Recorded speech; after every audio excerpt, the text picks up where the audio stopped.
Hi, my name is James Shepard. Now I'm about to give you some extremely valuable information. If you're interested in generating leads for merchant services, if you're interested in getting your local community to know who you are, I'm going to give you some extremely valuable information today. You can use blogging and social media to generate an enormous amount of leads for your merchant services business.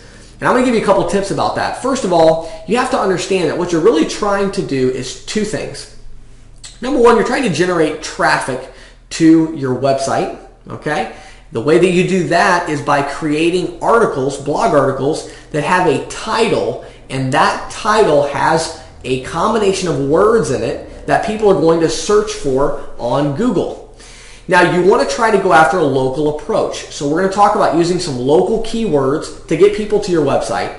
Once you get them to your website, then your goal is to stay connected with them, whether it's them subscribing to your blog or showing them that you have a Twitter profile, Facebook fan page, you have a Google Plus account, LinkedIn profile, and staying connected with them so that when the time is right for them to purchase and they become interested in your service, they are going to contact you. So let's get right into it. I'm going to give you some simple procedures. Now, those of you that don't know, I'm telling you these things from experience. These are things that I have done and that I am currently doing. I currently go to a website called Blogger.com. Now, Blogger.com is hosted by Google. And the nice thing about that is two things. It's free. Secondly, it's hosted by Google. So when you post a new blog article, Google is immediately aware of your blog article, and so it's going to start to make its way into the search results a lot faster than it would with other blog services. Now, it won't go, it's still much better to have a WordPress blog like what I have, where you have your own custom domain name. Whereas with Blogger.com, it's totally free, and you can get some great results through Blogger.com for free, and it's a great way to just get you started, okay? So first of all, you want to create your blog. Secondly, let's talk about your blog for a second. You want to create one high-quality blog post every week, okay? You can do them a couple times a week, but really, when you're trying to market to merchants, one article every week is pretty good. Do one article every week. In that article, you want to be personable, and interesting. You don't really want to try to just blatantly sell people in your blogs. You don't want to make a whole blog where the whole thing is trying to sell people. Now, you certainly could include some of that, and you should include some of that in your blog article, but you want to post things that are interesting to people. Talk about local businesses that you visited. Talk about problems that your clients are facing with their credit card processing needs. Talk about different pricing structures that you've seen in the market and try to educate merchants. Your goal is not to use the blogging specifically as a sales tool. It's really more for you to come across as the professional in your market. Here in my market in Central Pennsylvania, there are so many business owners that I already have as clients, and I worked so hard to develop my social media presence and my blog that for a long time when I was selling full-time, everybody knew that I was the industry expert. And so if someone had a problem with their credit card terminal, they might not even be my customer, but they would call their buddy and say, man, what do I do with this thing? And that person would be my client, or they had seen my information online. And so I would get so many leads from my online presence because my blog articles were interesting, they covered a wide range of issues, and they showed that I knew what I was talking about. Next, you want to name these blog articles things that would be good keywords. Let me give you an example. I have keywords, I would use keywords like 10 mistakes that business owners in your city name there, whatever the biggest city that nearby that you sell in, and you would say 10 mistakes that business owners in this city make in selecting a merchant services provider. Now, there's a lot of words there, and I know that seems like, wow, it's a really long title, but actually there's a lot of really good keywords in that title, and that whole title would still show up in the Google search results. So if a business owner in Altoona searched for that, there's a lot of combinations of keywords that they could search for where your blog article might pop up. For instance, you might do a blog article called Why I Base My Merchant Services Business in, and then put the name of that city where you're based at. Couple things to keep in mind about these geographic search terms. You want to have geographic search terms, which are cities, zip codes, things like that. You want to have those in your blog articles and in your blog titles because you're not trying to just get tons of traffic from all over the place. you want to really focus in on your local market. And I'm telling you, over the long run, you'll do so much better if you use that strategy of just focusing in on your local market. Because here's the reason why. If you tried to get the search term merchant services, let's say you named a blog article merchant services, and you talked about all the benefits of your merchant services, your odds of that blog article making it to the top of Google search results are probably zero. You know why? Because there are hundreds of huge companies that are putting out blog articles every single day with those keywords. You need a more specific keyword to make it to the top. The question is, think about this. How many processing companies do you think are posting articles online that have the word of your city's name in the article? Probably not as many. So you can create that content, and now you have a much better chance of getting up towards the top. Don't be afraid to make a blog article that talks about a specific city. I've done blog articles, called 3 businesses based in Claysburg using my merchant services. Okay? Now, Claysburg is a little tiny city, and there's not that many businesses. That blog article, over the entire life of that blog article for like a year, it probably got 20 hits. But of those 20 hits, 5 or 6 of them called me.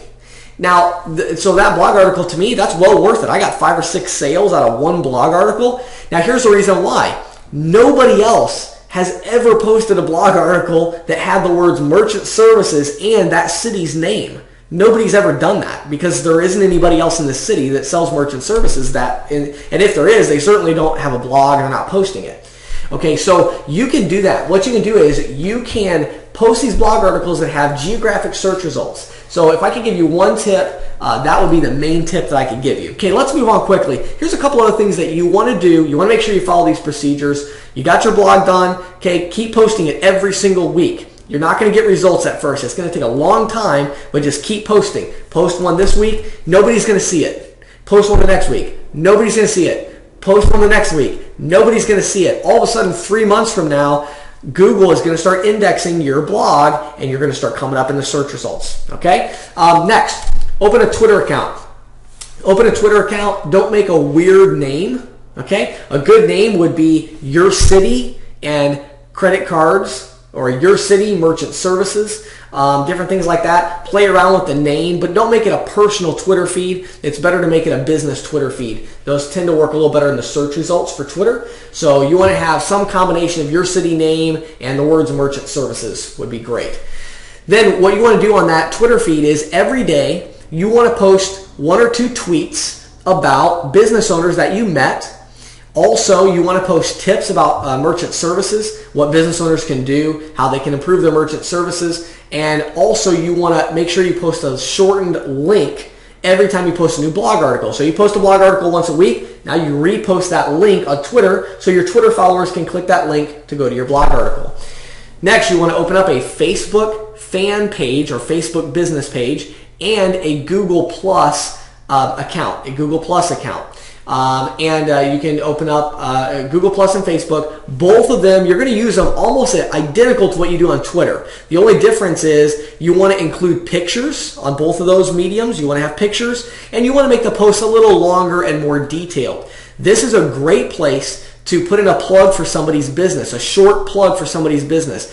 You would be, say you're in a business and you make a sale. You could ask one of the employees, say, hey, could you take our picture real quick? And tell the business owner, say, hey, would you mind if I took your picture real quick? And I think you have such a great business here. I'd like to post on my Google Plus and my Facebook page. I have a lot of local community followers, and I'd like to post a quick article about your business and just tell people how much I've enjoyed working with you.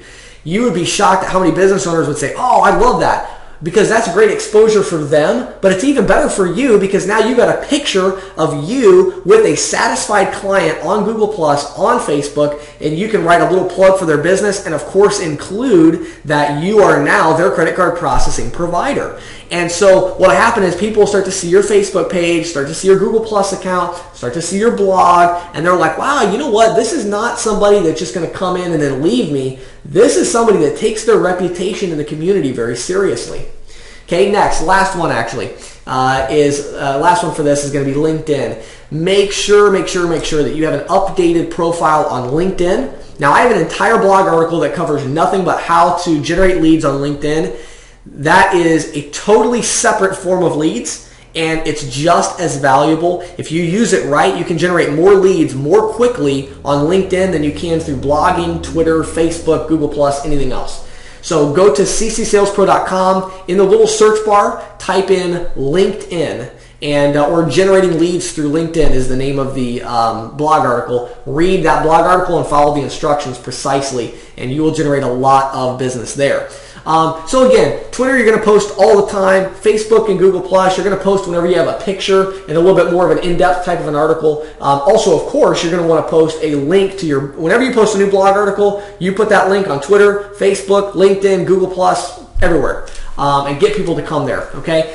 So there's a few quick tips for you. If you'll follow those tips with your social media, you can begin to generate leads. Most importantly, though, remember, when you start doing this, you are going to see no results. Nothing. Your mother probably won't even visit your blog, okay? So remember that. No one's going to visit, okay? But you have to keep doing it every single week, every single day. You're working on building your online presence. Don't take a lot of time. Don't spend hours on this. Take, an hour a week and do some posting, okay? It's very simple to do this. And you just continually do that over and over and over again, and you're going to get results in the long run.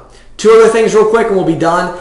Start reading up on video blogging through YouTube and creating an iTunes podcast. Both very powerful tools. They have a totally separate search engine basically for them. And so it's a very unique opportunity. You can take words that normally you would never get a blog article up to the top of Google because, there's so many other people that did it. You can make a video with that same title and you'll be shocked. You'll be the second or third result in Google. Why? Because nobody's done a video on it yet. And Google, if they see a video, they want to try to post some video content and some written content. So work on maybe creating some YouTube videos as well. Again, same policy and procedures apply. You want to create geographic terms, your city name in the videos. And again, you want to be interesting. You want to tell merchants things they need to know. Just like I'm doing for you today, these are things you need to know as an agent. What are some things that business owners might like to know? Is there a good book that you read recently? Is there a good accountant in the area that you think they might want to know about? Whatever it is, you can post things that have the words merchant services and that have the name of your city in the title. And that will get you some additional traffic as well. So make a commitment. Say, hey, for the next year, I'm going to work on building my online presence. And I promise you, a year from now, you will be so glad that you're doing this because you're going to be getting 3 to 5 leads every single month just from your online media, and you will not have paid a penny for them, but they're going to be so valuable to you, and it's just going to build and build and build. And 5 years from today, you could be getting all of your new business just from your online presence and just in your local community. My name is James Shepard. I hope these tips have been valuable to you. I know they've been valuable to me. Hope you have a great day out in the field today.